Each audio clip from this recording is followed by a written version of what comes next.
Bisa meningkatkan pengetahuan dan keterampilan penanganan sampah kepada masyarakat sehingga mengurangi volume sampah yang dibuang ke tempat pengelolaan sampah akhir. DKP Badung melaksanakan pelatihan pengelolaan sampah pagi tadi di kantor setempat. Pelatihan dibuka Sekretaris DKP Badung, Ana Agung Gede Taman. Ketua Panitia Pelatihan Pengelolaan Sampah sekaligus Kabid Evaluasi dan Pengembangan DKP Badung Ketut Rimpi menyampaikan, kegiatan ini dimaksudkan sebagai terobosan dalam menyikapi keberadaan timbunan sampah yang semakin meningkat, baik jumlah maupun karakteristik yang sampai saat ini belum terpecahkan optimal. Pengelolaan sampah memerlukan dukungan dan partisipasi masyarakat sebagai penghasil sampah.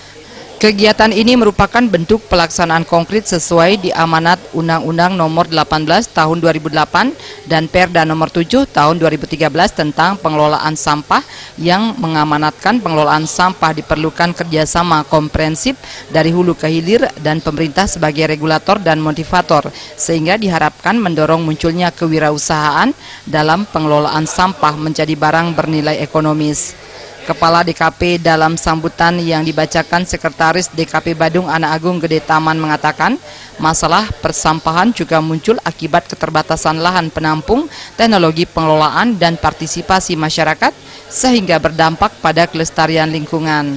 Mengacu pada Undang-Undang Nomor 18 Tahun 2008 itu menitik beratkan bahwa pemerintah kabupaten atau kota wajib mengurangi dan mengelola sampah. Untuk itu kami instruksikan kepada seluruh komponen supaya mengikuti itu, dan sekarang sudah dilaksanakan dengan baik. Pelatihan pengelolaan sampah di Kabupaten Badung diikuti 30 orang berasal dari unsur PKK, Karang Taruna, dan LPM Kelurahan Desa Sekecamatan Mengui dengan narasumber diantaranya Bapeda Badung, Pusat Eko Region Bali Nusra, Kementerian Lingkungan Hidup, Dinas Kesehatan Kabupaten Badung, serta pengelola sampah Jimbaran Lestari. Pelatihan berlangsung selama 2 hari. Supiatna dan Ratna, Bali TV.